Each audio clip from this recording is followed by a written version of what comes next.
This is Nightly Business Report with Tyler Matheson and Sue Herrera. I think it will be appropriate at some point this year to take the initial step to raise the federal funds rate target. Ready or not, the chair of the Federal Reserve makes it clear that rate hikes are coming if the economy continues to improve. Sky's the limit, not with interest rates, but with the drone company that wants to help other companies make money. Double-digit returns. Our market monitor has a list of stocks he says could pay off big for investors. All that and more tonight on Nightly Business Report for Friday, May 22nd. Good evening, everyone. Thanks for joining us. The message for the market is this. Federal Reserve Chair Janet Yellen made a clear and direct statement on the one thing virtually all investors are focused on, the timing and speed of rate hikes. The central bank's benchmark short-term rate, which impacts everything from mortgage rates to auto loans, has been near zero since December 2008. And because they've been so low for so long, there's a lot of anticipation about when liftoff might occur. Yellen's comments come just weeks before the Fed's next meeting and despite concerns the economy may be slowing. Steve Leisman has the details. Fed Chair Janet Yellen saying in a speech in Providence, Rhode Island today that she believes a rate hike will be appropriate this year if the economy improves as she expects. I think it will be appropriate at some point this year to take the initial step to raise the federal funds rate target and begin the process of normalizing monetary policy. To support taking this step, though, I will need to see continued improvement in labor market conditions, and I will need to be reasonably confident that inflation will move back to 2% over the medium term. Yellen was pretty clear that her expectation is for growth to improve, saying she sees much of the recent economic weakness as temporary. This apparent slowdown was largely the result of a variety of transitory factors that occurred at the same time, including the unusually cold and snowy winter and the labor disputes at ports on the West Coast, both of which likely disrupted some economic activity. And the Fed chair seemed reasonably confident that inflation will rise back towards the Fed's 2% target as the economy gets better, and said that the job market is approaching full strength, but not there quite yet. As far as the labor market is concerned, it's come a lot farther, and I think is a lot closer to what she would like it to be than inflation is. Inflation right now is pretty much dead in the water, and it will take a number of months, I think, before we'll see a different picture as far as inflation is concerned. Yellen also cited forces holding back U.S. growth, including global economic weakness and muted business investment. Those factors will give her caution in raising rates, but so far don't seem extreme enough to keep the Fed from hiking this year. For Nightly Business Report, I'm Steve Leisman. As mentioned, the Federal Reserve is watching consumer inflation closely, and today we learned that prices increased slightly in April. The Consumer Price Index rose 0.1%, in line with economists' forecasts. It was the third straight monthly increase for the index. The core rate, which excludes volatile food and energy prices, increased 0.3% in April, the largest rise since January of 2013. Jeffrey Cleveland joins us now to talk more about the Fed and the economy. He's chief economist at Payden and Regal. Jeffrey, good to have you with us. Are the markets reading? Good to have you with us. Are the markets reading the interest rate map correctly as far as when and how fast? Probably not, Tyler. In our opinion, bond investors, in particular, they've been telling this story, this narrative that there isn't any inflation, there's not much growth, and therefore the Fed may or may not hike this year, and if they do, it'll be slow and very gradual. And when I look at the data, I think I see plenty of growth. The job market looks good. And this morning, as pointed out, we did see a bit of inflation. So that's a little bit different than the narrative that bond investors have been spinning. So I think there's some. Sorry, go ahead. Well, given that, then, when do you expect the Fed to make their first move on interest rates, and how fast will subsequent moves be? Well, she said this year, so we've got that. I think pretty good confidence there. Apart from that, it's difficult to say, Sue, because they haven't given us clear guidance as to what exactly they're looking for. She said further progress in the labor market. We're already at 5.4% on the unemployment rate. Are they looking for 5.2, 5.1? It's an open question. She said she wants to be reasonably confident CPI goes back towards 2%. Year-on-year basis, we're right there. We're 1.8% year over year. So in our minds, there's not much further to go. So I think all meetings are live. So June, July, or September. So sometime this summer, I think it could be a very exciting summer. The first rate hike in perhaps 9 years. 8-9 years. So Jeff, are stocks and bonds reasonably priced given what you think will happen with respect to interest rates? Probably upside risk, Tyler, to short-term interest rates and longer-term interest rates. So a 2-year yield, which right now is right around 60 basis points, 0.6 percentage points, that probably goes higher over the balance of the year if we're right in our outlook. 10-year yields, right around 220 right now. Those probably go a bit higher as well. So I don't think the bond market has a story. When I talk to bond investors, they tell me there isn't any inflation, that growth was stagnant in Q1. I just don't think that's true, but that's what's priced in. If you look at the equity market, to me, the equity market reaches peak levels in any cycle as we get to the end of the cycle, Tyler. We're not there yet. I think we're a couple years away from that. So I might be willing to stick my neck out and think we could very well go higher as the economy continues to improve here. All right, Jeff, got to leave it there. Jeffrey Cleveland with Payden and Regal. Have a great weekend. Nice to see. As the stock market moved today, it declined following those comments by the Federal Reserve Chair, failing to hold on to highs touched during the session. By the close, the Dow Jones Industrial Average fell 53 points to 18,232. The Nasdaq dropped 1 point, and the S&P 500 lost about 4. For the week, the results were mixed. The blue chip Dow index fell fractionally, while the Nasdaq and the S&P 500 rose slightly. Confirmation today that the suitor for Salesforce was Microsoft. According to reports by CNBC's David Faber, the two companies held, quote, significant talks this spring about a business combination, but the companies couldn't agree on a price. Faber says Microsoft was willing to offer about $55 billion, but Salesforce founder and CEO Mark Benioff was looking for more, as much as $70 billion. The talks broke off and have not resumed. Microsoft was off about 1% today. Salesforce, though, popped almost 3%. Deere raised its full-year outlook and reported higher than expected quarterly profits. Cost cuts and solid sales of its construction equipment helped offset weakening global demand for its farm equipment, and that helped send shares higher by 4%. Mary Thompson has more from a lawn equipment supplier in White House Station, New Jersey.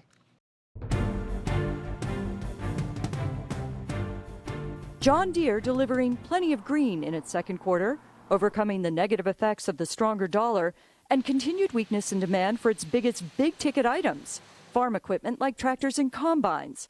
The performance earning management a nod from analysts. The bottom line here is the company is managing the downturn extremely well, much better than the prior cycles. Keeping a tight rein on expenses and helped by a lower tax rate, the Moline, Illinois-based firm posting stronger than expected earnings of more than $2 a share. Sales of $7.4 billion missing estimates as lower prices for commodities like corn and soybeans hit sales of farm equipment in key markets like the U.S. and Canada. Adding to the pain, slower growth in the Chinese, Russian, and Brazilian markets. What did work for Deere in the quarter? Its construction and forestry business. An improving U.S. economy and strong housing starts behind that division's improved performance.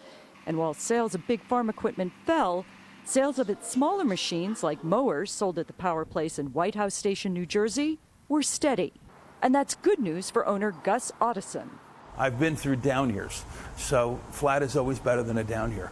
As for Deere, it sees sales falling 19% this year, more than previously expected.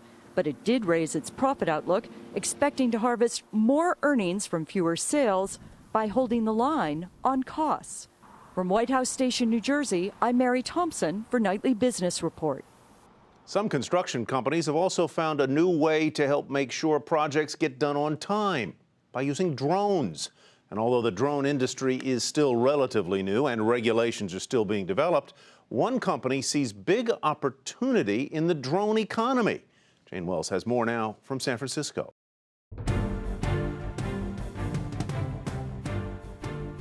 So I'm going to arm the machine, arming. While the FAA figures out what to do about drones, the number of businesses wanting to use them is exploding, matched by the number of pilots able to fly them. I'm probably 50 feet above the roof. Now a company called Skycatch matches the two with work mode, a sort of Uber for drones. Need a drone for a job? Put out the call on work mode and a pilot will respond. This is the opportunity for pilots to get in and start creating their own business. Skycatch trains pilots and has already certified nearly 1,000 of them, including Tom Wacklow. It's still a very new industry. There's not that many people who even realize what the capabilities are. So it's been great to have them help me find work. For companies like Air Systems, regular monitoring of construction sites lets them compare progress against plans. Each flight costs from $400 to $1,000. If we didn't have work mode, we would have had to buy our own drone, train our own pilot, and potentially carry a little bit more liability insurance. These heat maps actually show where there was activity on this site yesterday. Where Skycatch really hopes to make money is processing and analyzing data. It can even measure things like how much dirt has been removed to let you know exactly how fast crews are working. And with backing from investors like Google Ventures, Skycatch is growing in other countries and other industries. And for drones, the sky really is the limit. A year from now, we're probably going to be doing things that we don't even know today. The company has received FAA exemptions to use its own drones in things like construction and agriculture, and many of its certified pilots that it does matchmaking with have exemptions as well. Others are applying for it. But the drone business in the U.S. is starting in fits and starts. It's very different overseas. In fact, Skycatch's largest customer is a construction and mining giant in Japan. For Nightly Business Report, Jane Wells, San Francisco. Still ahead, a five-star fund manager tells us which stocks he's betting on to produce some big returns.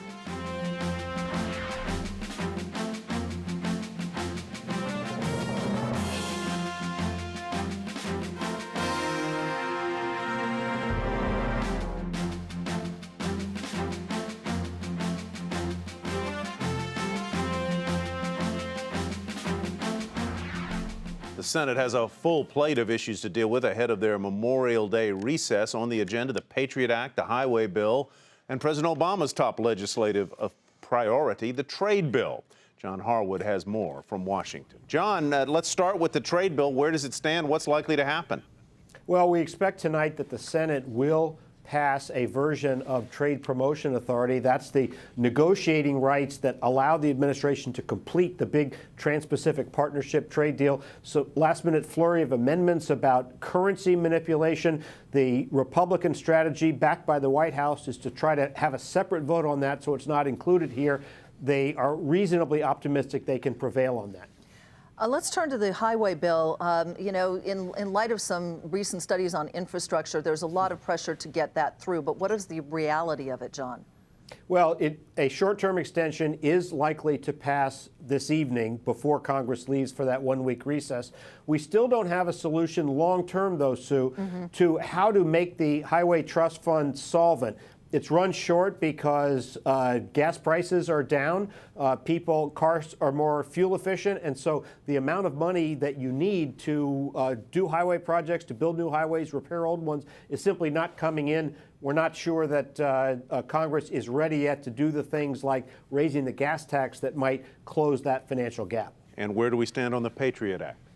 Patriot Act is subject to an agreement tonight to have a short-term extension. Mitch McConnell, the Senate Republican leader, strongly against the House version of the bill, which curtails the NSA's surveillance program. McConnell thinks it's important for national security reasons. Given the threat from ISIS, that argument is getting stronger now. So he's trying to have a temporary extension to carry through for the fact that the authority for those programs lapses at the end of this month and try to work out a deal with the House. All right, John, thanks very much. Have a good long weekend. John Harwood in Washington.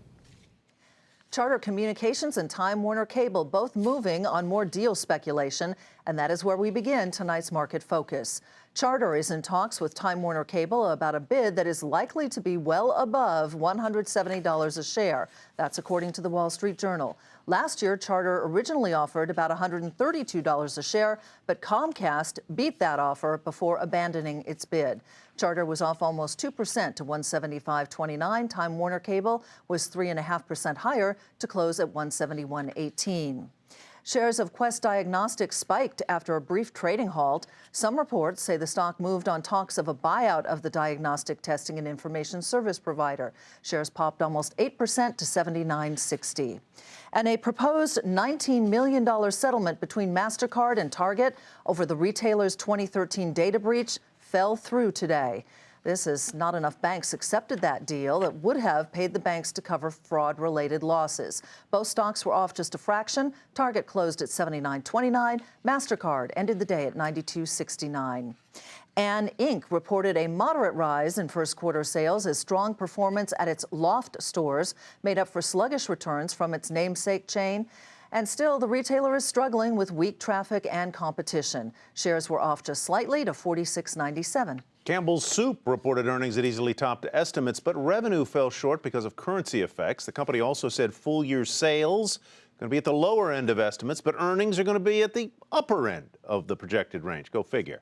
Shares popped 2% to 47.91.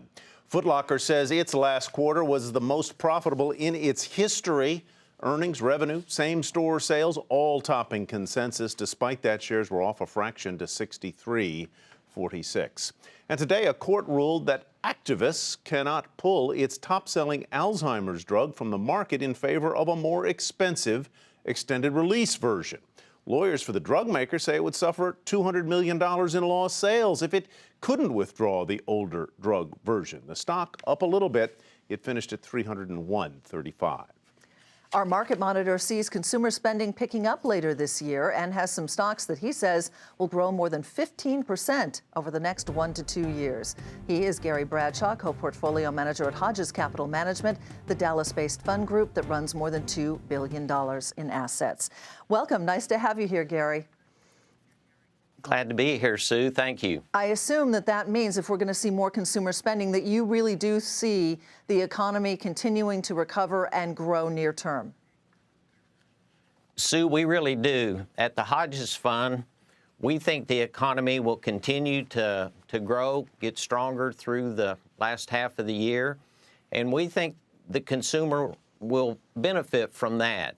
The consumer has not been spending a lot of late, but we believe oil prices will stay down lower for longer and put more money in the consumer's pocket. I know, Gary, you guys at the Hodges Funds are stock pickers, and your three choices tonight all have one thing in common: food.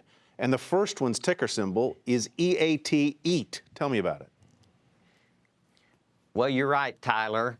And EAT is the ticker for Brinker International, which owns the Chili's chain based right here in Dallas. And there's 1,300 Chili's across the country, and they have remodeled their store. They revamped their menu. Their same-store sales are improving, and we think with lower gas prices, a consumer will continue to go out to casual dining. And Chili's, or Brinker, is a cheap stock at the Hodges Small Cap Fund, in our opinion. We think earnings will grow about 15% a year for the next 3 years. It trades at 15 times earnings, and we really like the stock here. All right. If you can't cook your own at home, you go out for some good old-fashioned home cooking, right? Country cooking. And you like Cracker Barrel for that reason. Sue, we do. And we believe Cracker Barrel will be a long core holding in the Hodges Small Cap Fund as well. They have 635 restaurants all along the interstate highway system. And when we're out driving more because of these lower gas prices, we're going to stop more at the Cracker Barrel. They, too, are very well managed. They're improving their restaurant margins. Same-store sales last quarter were over 7%, and we think that's going to continue, and that's going to drive Cracker Barrel's earnings 16 or 17% as well. And they pay a nice 2.85% dividend. And they got the rocking chairs on the front porch, That's Gary. it. That's the thing That's I the like. thing. Your third choice, Casey's General Stores, 1,850 convenience stores. You fill up, you buy the food.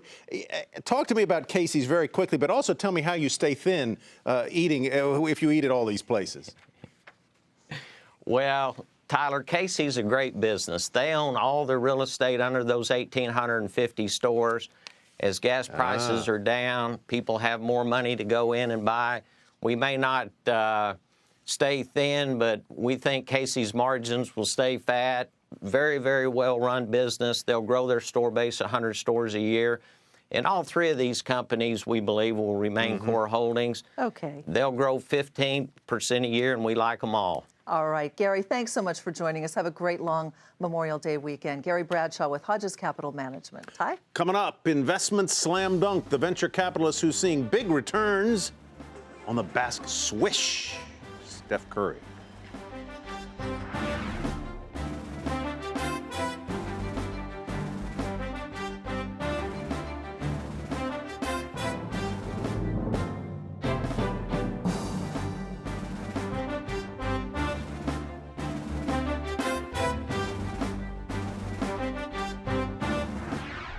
Uber is reportedly seeking a $1 billion credit line from banks. According to the Wall Street Journal, the ride-sharing company has contacted a number of banks, asking them what terms they would offer.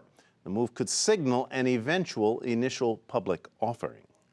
Facebook, one of the biggest employers in Silicon Valley, made a big investment in a new building. The goal is in part to top retail talent, to attract them. And its new home stands in stark contrast to the college dorm where the company was actually created. Julia Borston with exclusive access takes us inside Facebook's new headquarters.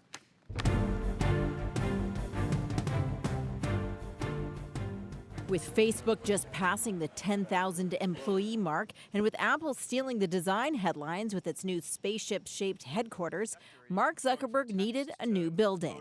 He partnered with world-renowned architect Frank Gehry, best known for sculptural structures such as the Disney Concert Hall in Los Angeles and the Guggenheim in Spain, to design MPK 20 for Menlo Park Building Number 20. The goal, to be eco-friendly and reflect Facebook's mission to connect people. Gehry created the largest open floor plan in the world, and Facebook commissioned local artists to decorate it. The 430,000 square foot space fits 2,800 employees. Zuckerberg usually works right in the middle. Despite the very open floor plan and the large size, it's sort of broken out into little neighborhoods and communities with walkways that go down each side and through and kind of around and throughout. So you really can't walk through the space without bumping into people. It's a massive space with lots of natural light, but the biggest draw may be the roof. This 9-acre green roof has 400 full-grown trees and a half-mile walking loop. It's also designed to insulate the building below us to cut down on heating and cooling costs. Plus, there are whiteboards, Wi-Fi, and plenty of places to sit and work. As Facebook looks for the best talent in a competitive hiring market, Gohler says Facebook's investment in its campus shows it prioritizes employees. It really creates an environment where people can collaborate, they can kind of innovate together. There's a lot of spontaneity in the way that people bump into each other. Just a really great, fun, collaborative, creative space. Facebook won't say how much the building cost, just that it came in under budget and faster than expected, built in 18 months. For Nightly Business Report, I'm Julia Borston in Menlo Park, California. A top venture capitalist is also a prominent co-owner of an NBA team, and not just any team, but the one with the best record in the league this year, the Golden State Warriors. And his investment on the court is paying off handsomely. Josh Lipton has more now from Oakland, California.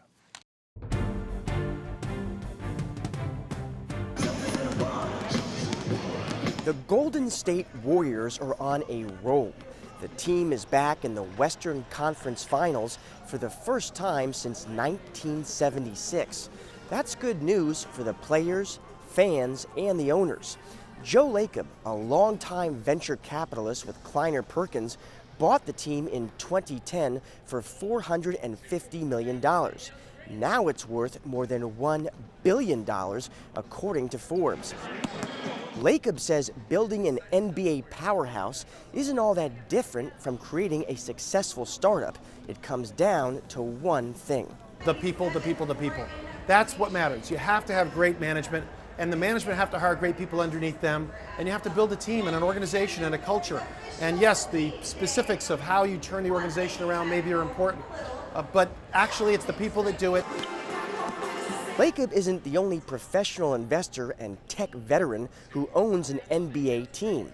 There's Mark Cuban, Paul Allen, Vivek Ranadive, and Steve Ballmer. But Lacob has a message for Ballmer. Running an NBA team is a lot harder than it looks. Ballmer was at Microsoft for a lot of years, and I think he'll find this to be more challenging than he thinks. It's not easy. This is a very complicated, though not the largest business that maybe some of us have been associated with.